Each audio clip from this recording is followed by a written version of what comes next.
Bonjour à tous. Soyez les bienvenus là où l'Église du Christ Jésus se réunit dans la communion des saints. Et nous saluons également ceux qui nous regardent et qui nous regarderont encore sur Internet et sur notre chaîne YouTube. Que Dieu vous bénisse également. Nous sommes là ensemble ce matin avec un but précis et non pas autre chose, c'est glorifier Jésus-Christ, l'adorer, le célébrer, lui dire merci parce que nous reconnaissons une chose, c'est que nous étions tous captifs, nous étions tous emprisonnés à cause du péché. Et il a fallu que Dieu lui-même se fasse homme pour s'offrir en sacrifice sur une croix afin de nous délivrer parce qu'aucun homme n'a pu marcher dans une sainteté parfaite sur cette terre. Il n'y a que Dieu lui-même qui, se faisant homme, pouvait aussi être saint et parfait, sans péché. Et c'est pour cela qu'il a accompli ce sacrifice. Et nous en sommes heureux ce matin, n'est-ce pas? C'est pour cela que nous allons commencer par dire justement que nous sommes maintenant en Christ, libres de nos chaînes. Et nous marchons vers notre destinée céleste et éternelle par la main souveraine du Christ roi qui a fermi nos pas, libres de nos chaînes.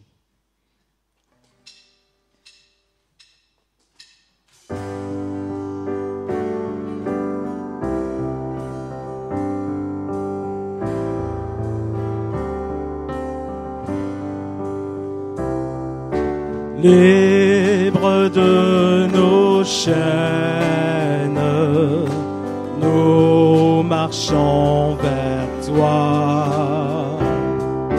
Ta main souveraine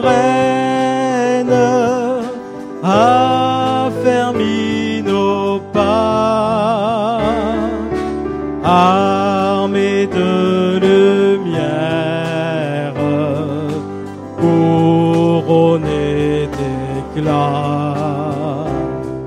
Soyons sur la terre, messagers de joie. Alléluia, que ton règne vienne. Maranatha, viens Jésus, règne en moi. Proclamons sa grâce au creux de la nuit. Recherchons sa face au cœur de sa vie. Célébrons sa gloire, bannissons la peur. Chantons sa victoire, Jésus est vainqueur. Alléluia, que ton règne vienne. Maranatha, viens Jésus, règne en moi. Alléluia. Alléluia, que ton règne vienne. Maranatha, viens Jésus, règne en moi. Maranatha. Maranatha,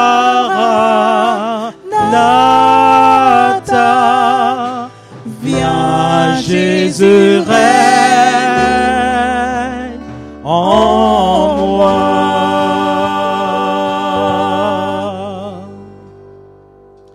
C'est effectivement en nous, premièrement, que Christ veut régner.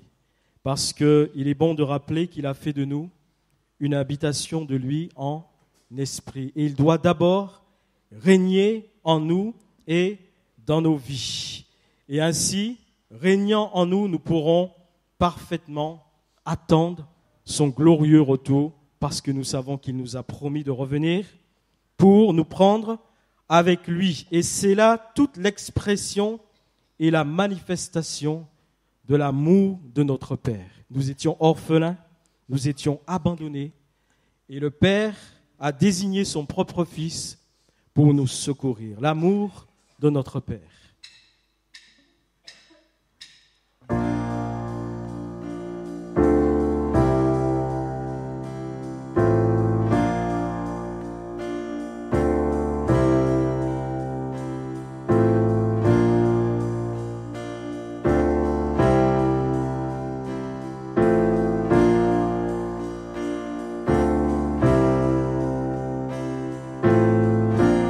J'étais orphelin, seul abandonné, perdu sans chemin, et ton amour m'a sauvé, serré sur ton cœur, blotti contre toi, ma vie enlacée dans la chaleur de tes bras. Il guérit, restaure, rend vivant les morts. Mon plus grand trésor, c'est l'amour de notre Père, au feu qui dévore. Baptise-moi encore, esprit à mes corps, dans l'amour de notre Père.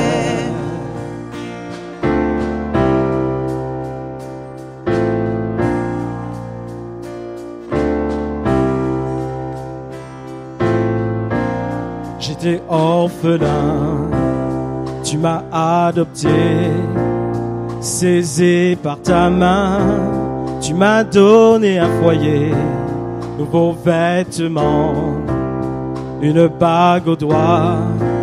Tu transformes les mendiants en enfants du roi des rois.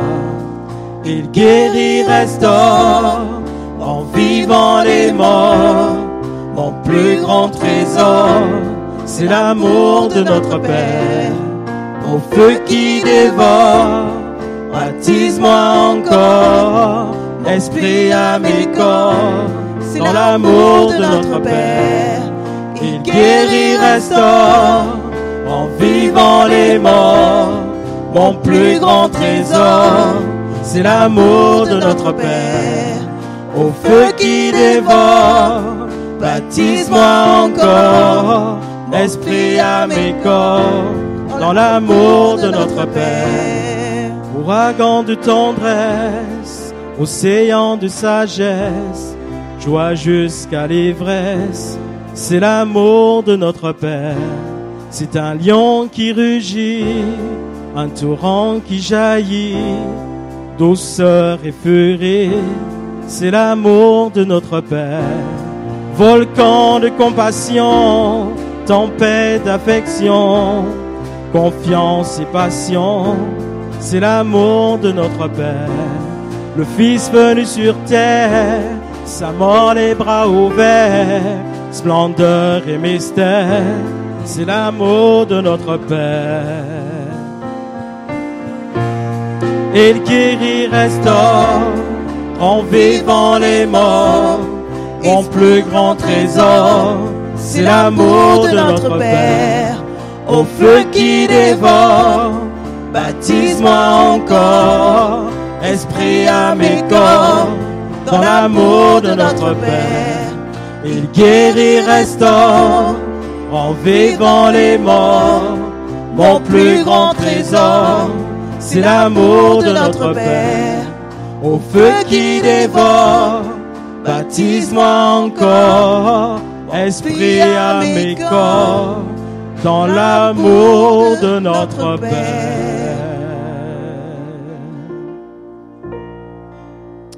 Oui, éternel Dieu, en ce jour encore, touche-nous.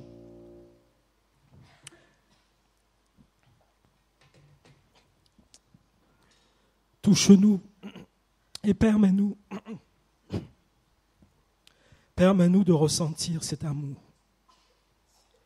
cet amour que tu as pour nous.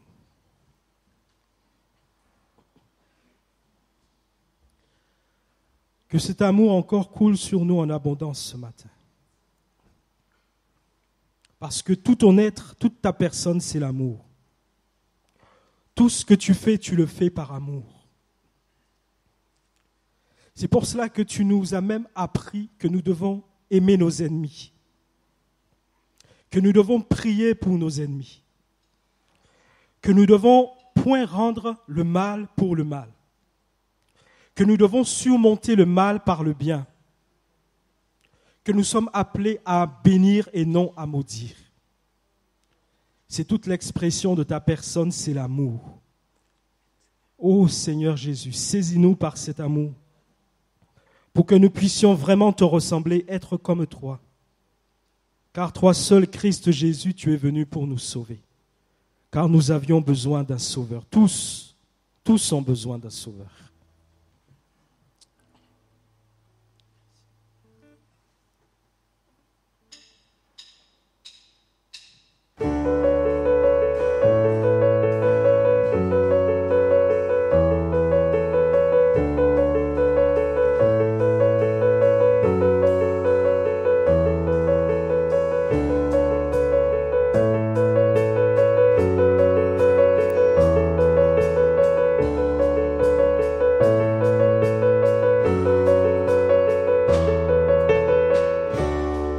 Tous ont besoin d'être aimés, d'un amour sans limite.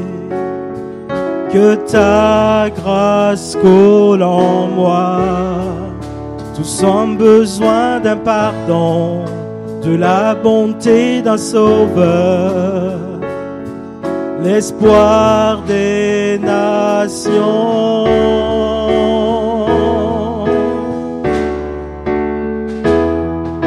Sauveur, il déplace les montagnes. Mon Dieu sauve avec puissance. Il sauve avec puissance. Pour toujours, créateur du salut. Jésus a vaincu la mort. Il a vaincu la mort.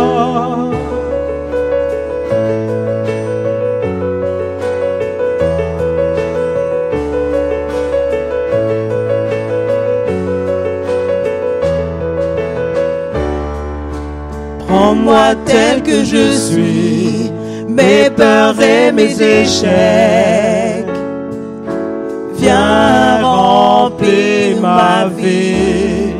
Je donne ma vie pour te suivre dans tout ce que je crois. Et je me soumets.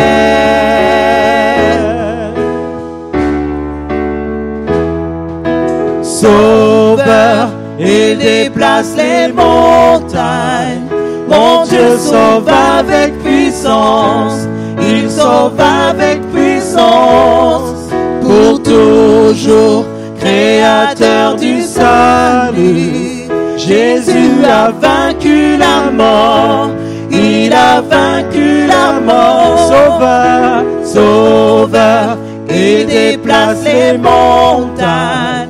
Mon Dieu sauve avec puissance, il sauve avec puissance, pour toujours, créateur du salut. Jésus a vaincu la mort, il a vaincu la mort.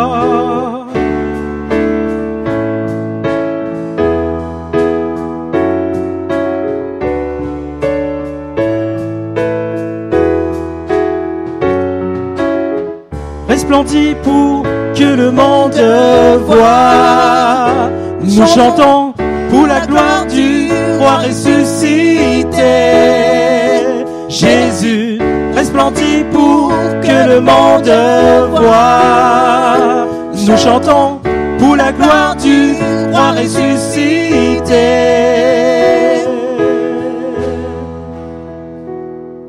Sauveur, il déplace les montagnes. Mon Dieu sauve avec puissance. Il sauve avec puissance. puissance, pour toujours, créateur du salut. Jésus a vaincu la mort, il a vaincu la mort. Sauveur, sauveur, il déplace les montagnes. Mon Dieu sauve avec puissance, il sauve avec puissance, pour toujours, créateur du salut. Jésus a vaincu la mort, il a vaincu la mort.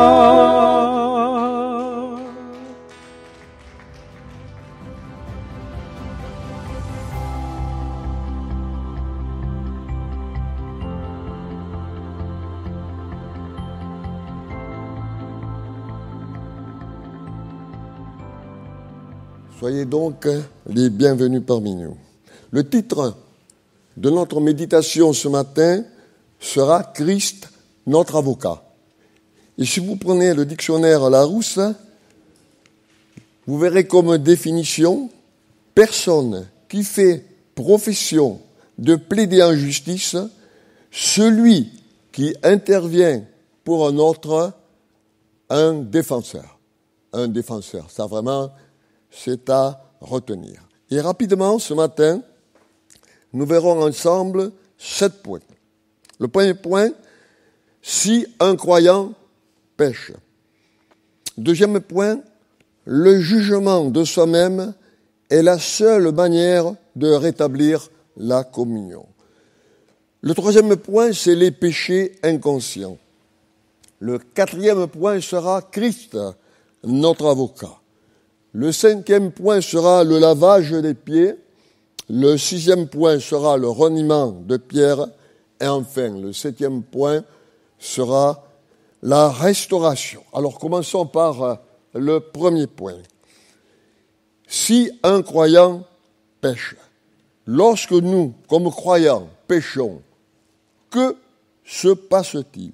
Cela peut-il changer notre position comme enfants de Dieu? Sommes-nous alors éloignés de la présence de Dieu? Nous en avons la réponse en Hébreux, dans les chapitres 9 et 10, que vous méditerez donc chez vous. Car il nous est dit que Christ a obtenu une rédemption éternelle. Et nous pouvons donc le lire dans Hébreux au chapitre 10 et au verset 14.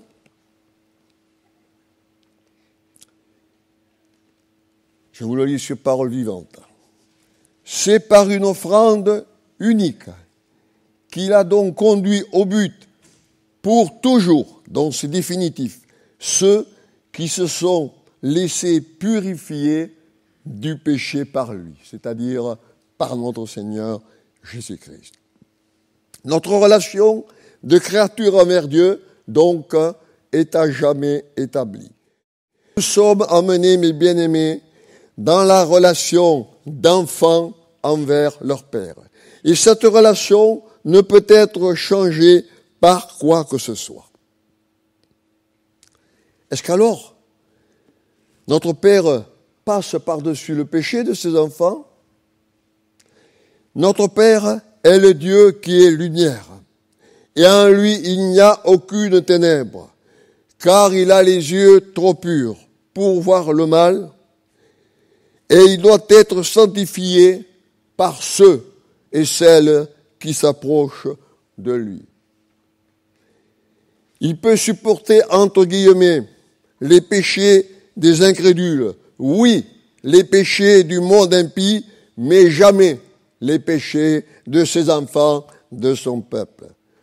Comment lui, le Saint, pourrait-il avoir communion avec le péché ou avec quelqu'un qui s'est souillé par le péché? Ainsi, notre communion avec le Père et avec son Fils est-elle irrémédiablement interrompue par toute pensée impure, par toute pensée pécheresse, par toute parole, je dirais, oisive, oiseuse, plutôt tout acte d'indépendance donc de péché. La communion n'est pas rétabli avant que le péché ne soit ôté selon la pensée de Dieu. Nous ne sommes purifiés que par la confession et le jugement de soi-même. Vous l'avez dans la première épître de Jean, au chapitre 1er et au verset 9. Je vous le lis sur Parole vivante. Au contraire, nous reconnaissons que nous avons péché. Et si nous avouons nos fautes, nous pouvons nous fier à lui. Il agira selon ce qu'il a promis et ce qui est juste. Il nous pardonnera nos péchés et nous purifiera de tout ce qui n'est pas juste. Amen. On est d'accord? Alors nous continuons et nous passons au deuxième point, si vous le voulez bien. Le jugement de soi-même est la seule manière de rétablir la communion. C'est un principe que nous trouvons dans toute l'Écriture, dans l'Ancienne Alliance, ainsi que dans la Nouvelle Alliance, c'est-à-dire le Nouveau Testament. Considérons quelques exemples types. Par exemple, dans l'Ancienne Alliance, en Lévitique 4 et 5, que vous méditerez chez vous, et en partie aussi dans les chapitres 6 et 7, auxquels je vous conseille de méditer chez vous, nous avons là les instructions données par un Israélite qui avait péché. Il ne s'agit pas d'un pécheur venant à la repentance. Quoiqu'un évangéliste puisse très bien se servir de ce chapitre pour présenter, je dirais, les principes de l'Évangile. Dans ce chapitre, Israël est venu comme un peuple qui, par le sacrifice, je dirais, du jour d'expropriation que vous trouvez dans Lévitique 16 et que je vous conseille à méditer chez vous, est amené à Dieu et au milieu duquel Dieu habite en vertu de l'holocauste continuel dans Exode au chapitre 20. Mais maintenant que ce peuple est amené dans la proximité de Dieu comme peuple de Dieu, et nous sommes nous aussi le peuple de Dieu, et qu'il peut se reposer dans l'assurance qu'il est rendu agréable dans le bien-aimé. Vous l'avez dans Éphésiens, par exemple, au chapitre 1er, où il est dit « Il nous a comblés de joie en nous faisant part de sa grâce. » Maintenant que le peuple d'Israël a reçu pour son cœur et dans son cœur, pour la traversée du désert, l'offrande du gâteau. Vous connaissez toutes et tous l'offrande du gâteau dans Lévitique 2. Qu'est-ce que l'offrande du gâteau? C'est un type de Christ dans sa perfection humaine, éprouvé par la souffrance dont le gâteau cuit dans le feu. Et qu'il peut y avoir donc maintenant communion avec Dieu, les bien-aimés, dans la participation et la jouissance du même objet, le sacrifice de prospérité. Nous sommes appelés à prospérer, Lévitique 3, où là il nous est parlé de la question de la souillure journalière, c'est-à-dire du péché journalier qui doit être traité. Dans Lévitique 5, à partir du premier verset, vous méditerez chez vous, 1 à 4 placent d'abord devant nous les 3 grands groupes de souillures qui se présentent à nous dans la vie de tous les jours. Le verset 1er. Lorsqu'on nous met de témoigner contre le mal, ou soit pour le bien, une omission peut être aussi un péché. N'oubliez pas. Le verset 2 parle de souillure, résultat d'influence extérieure, de souillure provenant du fait que nous ne sommes pas véritablement séparés des choses de ce monde, c'est-à-dire les petits renards dans notre cœur. Le verset 4 parle des conséquences du manque de sobriété et de maîtrise de soi, dont des souillures venant de notre propre cœur. Le verset 15, par exemple, lorsque quelqu'un porte atteinte aux choses que Dieu s'est réservées pour lui-même, c'est-à-dire qui s'est consacré à l'Éternel. Dans le verset 20, par exemple, il est encore question de vol ou de rétention de ce qui appartient à autrui, de mensonge, mes bien-aimés, envers son compatriote, mais aussi de mensonge envers son frère ou envers sa sœur en Christ. De quelle manière un Israélite pourrait-il être purifié lorsqu'il avait failli, lorsqu'il avait fauté? Le seul chemin, l'unique chemin, est indiqué au chapitre 5 et au verset 5, je vous le lis. Et il arrivera, s'il est coupable, à l'un de ces points-là, qu'on a défini tout à l'heure, qu'il confessera ce quoi il aura péché. Et il amènera à l'Éternel son sacrifice pour le délit, son sacrifice pour la faute qu'il a commise. D'autres choses pouvaient encore s'y ajouter. Par exemple, on pouvait ajouter un 5e à l'objet restitué lorsqu'on avait pris quelque chose à l'Éternel ou à son frère.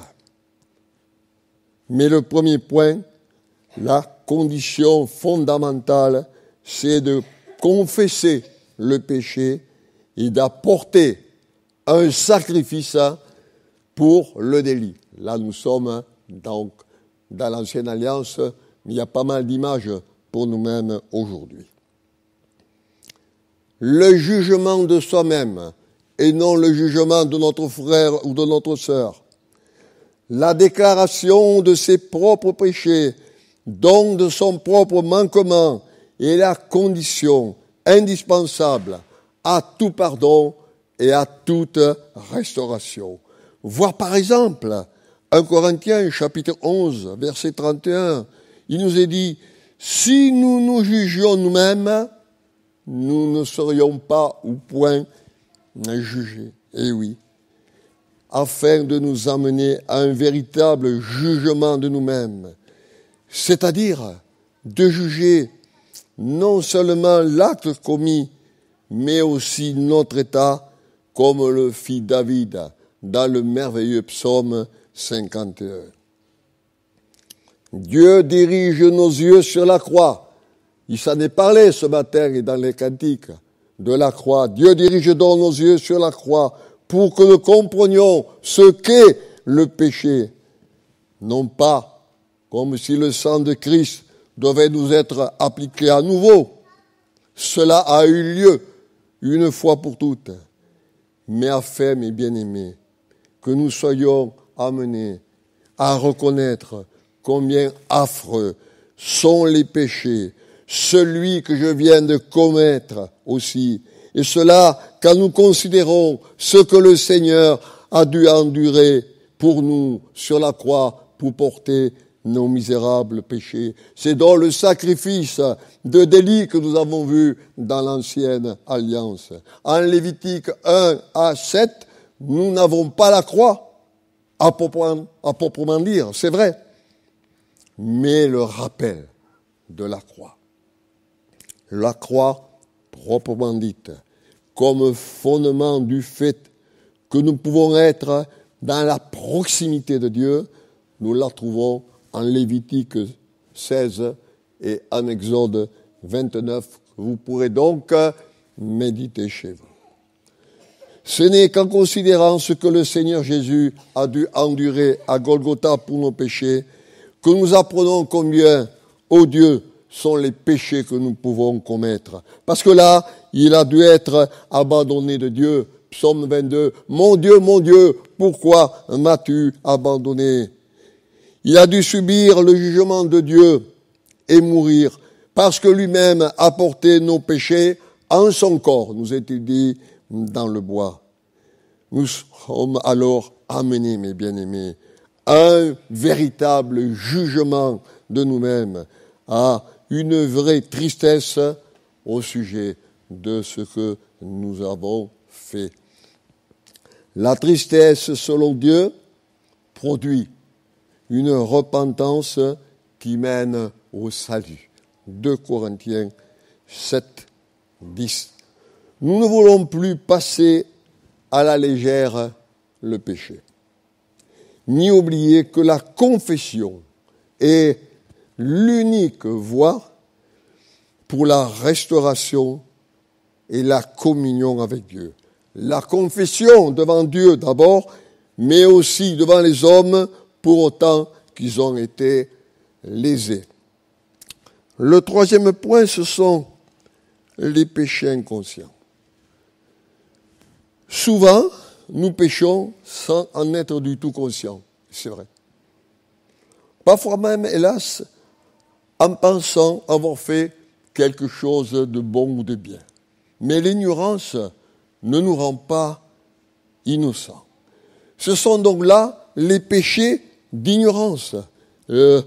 Lévitique, chapitre 5, verset 17. Je vous lis sur ce mur. Si quelqu'un pêche en faisant, sans le savoir, l'une des choses que l'Éternel a interdites dans ses commandements, il sera tenu pour coupable et il portera la responsabilité de sa faute. Nous pouvons faire un parallèle aussi avec Luc au chapitre 12 et au verset 48. Luc 12, 48. Mais celui qui n'aura pas su ce que son maître voulait et qui leur a commis des actes méritant une punition, celui-là subira un châtiment plus rigoureux. Si quelqu'un a beaucoup reçu, on exigera beaucoup de lui, et plus on vous aura confié, plus on demandera de vous. Ainsi, dans le psaume 19, David demande-t-il, « Pardonne-moi, purifie-moi de mes fautes, purifie-moi de mes péchés cachés, de mes péchés secrets, de mes péchés dissimulés. » Pouvoir confesser ces péchés, il nous faut donc d'abord y avoir été rendu attentif. C'est pourquoi dans le livre de Lévitique, au chapitre 4, il est dit « On lui fait connaître son péché, mais qui le fera s'il s'agit de péchés ou de paroles ou d'actes dont ils ne savent rien? Qui nous convaincra quand nous pensons être dans le vrai? Mais l'amour de Dieu a pourvu aussi à cela. Et nous le voyons dans 1 Jean au chapitre 2 et au verset 1er. Disons avant tout bien ce verset et méditons-le. Mes petits enfants, je vous écris ces choses afin que vous ne péchiez pas. Et si quelqu'un a péché, nous avons un avocat, c'est-à-dire un défenseur auprès du Père, Jésus-Christ le juste. Amen. Un avocat. Le quatrième point sera donc Christ, notre avocat. Le mot grec, parakletos, traduit ici par avocat, ne se trouve qu'en Jean, au chapitre 14 et 16, et donc dans notre passage que nous avons vu. En Jean 14 et 16, il est traduit par consolateur, ou par défenseur, ou par conseiller, selon les traductions. Ce service d'avocat, le Seigneur Jésus l'exerce maintenant pour nous dans le ciel, non pas devant Dieu, car en ce qui concerne Dieu, notre cause a été parfaitement réglée sur la croix, mais devant le Père. Amen. Nous savons que le Seigneur Jésus est notre souverain sacrificateur, qu'il intercède pour nous auprès de Dieu quant à nos faiblesses sur la terre. Ici, nous trouvons ce que le Seigneur Jésus est en rapport avec nos péchés, avec nos offenses quotidiennes. Pourquoi? Parce qu'il est notre avocat auprès du Père. Lorsque nous péchons, et nous péchons malheureusement, au moment même où je pêche, à ce moment-là, il est de suite l'avocat dans le ciel. C'est celui qui me défend et défend mes intérêts auprès du Père. Qui est cet avocat? C'est Jésus-Christ. Jésus-Christ le juste. Il répond parfaitement à la justice du Père. Et il est en même temps ma justice. Parce qu'il a été fait justice pour nous, vous était dit dans la première aux Corinthiens. Mais plus que cela, il a accompli une œuvre qui est tellement parfaite, qui n'est pas seulement l'appropriation pour nos péchés, mais aussi pour l'appropriation pour les péchés du monde entier. Il est donc, quant à sa personne et quant à son œuvre, parfaitement agréable devant le Père. Et il est également comme mon avocat, comme votre avocat, lorsque j'ai péché, lorsque vous avez péché. Nous avons vu cependant, dans ce qui précède, qu'il y a pardon seulement après la confession. Aussi, la seconde partie du service d'avocat du Seigneur Jésus consiste-t-elle à s'occuper de nous et nous amener à la confession de nos fautes. Cinquième point. Le lavage des pieds, vous le lirez chez vous, bien entendu, cela prendrait trop de temps, dans Jean chapitre 13. En le résumant rapidement, la nuit où le Seigneur fut livré, il montra que ce service était un symbole. Il voulait instituer la scène, d'ailleurs comme nous l'avons fait ce matin, signe de la communion du Sauveur mort avec tous les membres du corps de Christ. Sainteté donc, de la Sainte Seine dans l'unité, je dis bien dans l'unité des chrétiens, membres du corps de Christ. Mais comment pouvait-il y avoir, bien-aimé, communion entre des disciples pratiquement souillés et un Seigneur qui devait mourir précisément pour abolir le péché? Cela ne pouvait signifier que le jugement pour les êtres souillés. Ça dit en Corinthiens, chapitre 11, verset 26, ne pas être coupable envers le corps et le sang du Seigneur, ne pas s'attirer un jugement contre soi-même lorsque nous prenons la Sainte Seine. Ainsi le Seigneur, dans la pleine conscience de ce qu'il était, et parce que son amour était un amour extrême, qui allait jusqu'à la fin, prit la position d'esclave, et il lava les pieds de ses disciples. Dieu se servit du manque d'intelligence de Pierre, qui ne discernait pas tout ce que le Seigneur faisait était bon. Il ne comprenait pas, et parfois nous-mêmes aussi, comme Pierre, nous ne comprenons pas, et nous devons donc nous incliner pour nous donner clairement la signification du lavage des pieds. Les disciples étaient purs. Pourquoi ils étaient purs? Car ils étaient entièrement lavés, c'est-à-dire baignés lors de la nouvelle naissance. Et nous aussi, nous sommes nés de nouveau. Mais pour avoir part avec lui, avec le Seigneur, pour vivre dans une communion partagée, il devait donc être également purifié des péchés de la marche journalière, vu le lavage des pieds. Sixièmement, ou plutôt sixième point, c'est le reniement de Pierre. Les évangiles nous montrent dans ce cas-là, également dans le cas de Pierre, de quelle manière le Seigneur exerce ce service. Pierre avait perdu la communion avec le Seigneur. Ne soyons pas comme Pierre. Ne perdons pas la communion avec le Seigneur. Mais lorsque le Seigneur dit à ses disciples que tout serait scandalisé en lui, on voit que Pierre, lui, avait une bonne opinion de lui. Il avait une haute opinion de lui. Dans Matthieu 26, 33, quand tu serais pour nous une occasion de chute, tu ne le seras jamais pour moi. Quelle confiance en soi. Même si tous les autres étaient ébranlés et succombés, parole vivante, moi jamais. Quel orgueil, quelle prétention. Pierre n'aurait jamais dû dire cela. s'il avait été véritablement en communion avec le Seigneur. Là, la chair, l'orgueil n'ont point de place. Et le Seigneur se sert de ces paroles de Pierre pour l'avertir, mais aussi pour lui donner à connaître qu'il sait tout, afin que Pierre puisse s'en souvenir lorsqu'il l'aurait renié et qu'il pourrait être restauré par la pensée que le Seigneur a tout su et ne l'avait pourtant pas rejeté, et avoir confiance que le Seigneur ne le rejetterait non plus maintenant. Quelle bonté et quelle grâce, quel amour, quel soin pour Pierre, mais pour nous aussi. Avant que Pierre eût péché, il nous est dit que le Seigneur priait pour lui. Non pas, vous remarquerez cependant, pour que Satan fût empêché de tenter Pierre. Pourquoi ?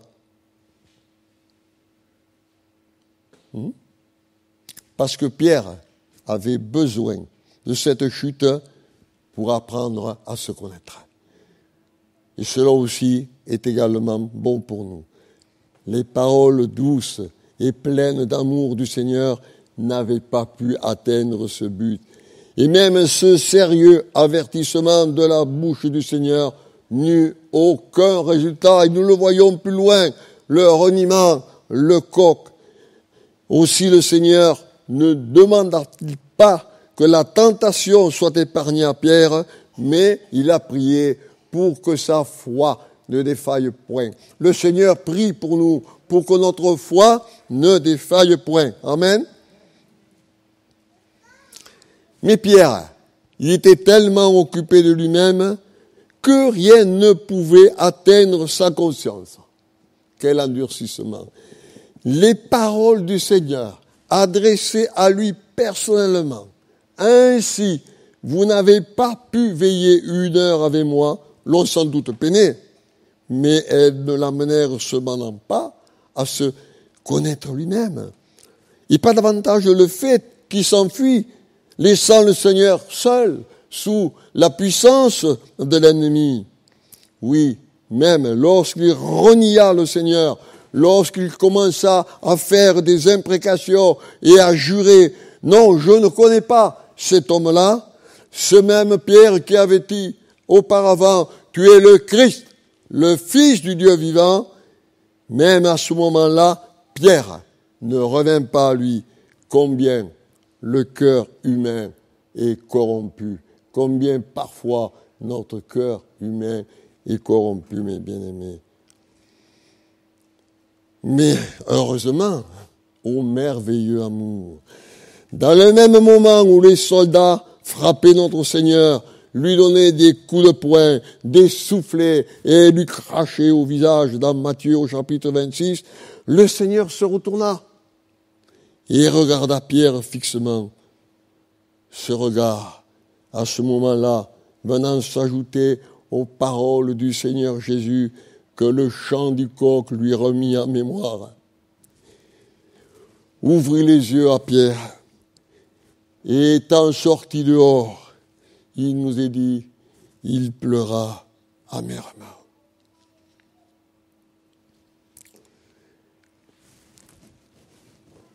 Le 7e point, c'est la restauration. 7, c'est le chiffre, c'est le nombre de la perfection. Notre Seigneur, c'est le restaurateur des brèches. Amen. Le service du Seigneur ne prenait cependant pas fin ici. Après sa résurrection, le Seigneur envoya aussitôt un message dans lequel il nomma expressément Pierre. Allez dire à Pierre qu'il vous précède en Galilée. Et ensuite, il eut même une rencontre spéciale avec lui dans Luc 24, 34. Le Seigneur Jésus ressuscité est apparu à Pierre. Il n'y avait plus de rancune, il y avait le pardon. Ce qui fut dit alors entre Jésus et Pierre ne nous est pas rapporté par l'Écriture. Pourquoi ? Parce que le Seigneur a pour chacun des siens des paroles particulières. Il a pour toi, il a pour vous, il a pour moi une parole particulière destinée à celui-là seul. Mais ensuite, nous trouvons la rencontre si douloureuse, mais si bénie, que Pierre est décrite dans Jean au chapitre 21. Apparition de Jésus près de la mer de Tibériade. Simon, fils de Jonas, m'aimes-tu plus que tous les autres, ceux qui sont là, c'est-à-dire les autres disciples? N'aurions-nous pas dit que cette humiliation publique de Pierre n'était plus nécessaire, puisque le Seigneur avait pardonné? Mais lorsque nous nous y arrêtons, ne la trouvons pas un peu dure peut-être? Pierre était pourtant revenu à lui, il avait pleuré amèrement. Mais celui qui, le Seigneur, a la connaissance parfaite du cœur humain, joint un amour parfait pour les siens et le manifeste dans une sagesse parfaite. Il sait ce qui est vraiment le meilleur pour Pierre. Il sait ce qui est vraiment le meilleur pour ses enfants. Il sait ce qu'il y a de meilleur pour chacun d'entre nous. Amen. Lorsque Pierre s'est véritablement jugé lui-même, lorsqu'il condamne non plus seulement son acte, mais lorsqu'il se condamne lui-même, lorsqu'il reconnaît que toute la connaissance de Dieu est nécessaire pour découvrir en lui l'amour pour le Seigneur, alors le Seigneur peut le restaurer complètement. Le Seigneur ce matin veut nous restaurer lui aussi complètement, et il le charge aussi d'être le berger des brebis, de paître ses agneaux. Il est dit, sois un berger pour mes brebis, prends soin de mes brebis. C'est là le service du Seigneur comme notre avocat auprès du Père. Où serions-nous ce matin si nous ne l'avions pas? Lui, Jésus, comme avocat. Toute pensée pécheresse, toute parole douteuse, oiseuse, tout acte d'indépendance interrompt la communion avec notre Seigneur. Et cette communion n'est rétablie que par la confession du mal et le jugement de soi-même. On est d'accord, mes bien-aimés? En conclusion, parce qu'il faut bien une conclusion, notre avocat prie pour moi, pour vous aussi, avant que je pêche, afin que ma foi ne défaille pas, afin que votre foi ne défaille pas. Il me parle par sa parole, pour m'amener à me juger moi-même, avant de commettre un acte de péché. Il me regarde au bon moment et se sert de frères, de sœurs, de prédication, de lecture, de circonstances. Il se sert même d'un coq, lorsque c'est nécessaire, pour me rappeler ses paroles, pour me rappeler sa parole, parce que ses paroles sont esprit et vie. Amen. Il me conduit au jugement de moi-même. Il me conduit à la confession de moi-même, afin que la communion avec le Père et avec le Fils soit rétablie. Car notre communion, nous était dit, est avec le Père et avec son Fils. Il est mon avocat auprès du Père. Il ne se repose pas avant de m'avoir tout à fait ramené, et qu'une complète, une totale restauration ait lieu à chacun d'entre nous. Bien-aimés, même maintenant, dans la gloire, il me sert. Vous vous rendez compte de quel honneur. Dans la gloire, il me sert et il me lave les pieds, afin que je puisse avoir une part avec lui, et que, ici-bas déjà, ma joie soit complète. Voulez-vous que votre joie soit complète et parfaite? Alors, le psaume 19 et au verset 8 nous dit, « La loi de l'Éternel est parfaite, elle restaure l'âme. Et la version sommaire nous dit, elle nous redonne la vie. Amen. Voulez-vous ce matin avoir une vie nouvelle en vous? Que le nom du Seigneur soit glorifié. Amen.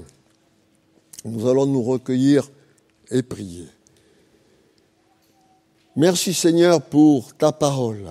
Elle est la vérité, elle est la vie. Seigneur, tu es l'avocat auprès du Père. Et lorsque nous avons péché, tu es là pour nous défendre, pour prier pour nous, Seigneur, pour intercéder pour nous auprès du Père. Que ton nom soit béni, que ton nom soit béni pour ce sacrifice accompli à la croix du Calvaire. Merci parce que maintenant, nous sommes ton peuple, nous sommes participants de la nature divine. Seigneur, bénis mes frères, bénis mes sœurs, que notre foi ne défaille point, mais que nous allions de l'avant dans notre vie spirituelle, chaque jour, jour après jour, en faisant des progrès, Père. Je te le demande. Bénis cette Église, oh Dieu, afin qu'elle puisse grandir spirituellement, moralement, Seigneur, et quantitativement. Bénis mes frères et bénis mes sœurs, dans le nom précieux et glorieux de Jésus. Amen.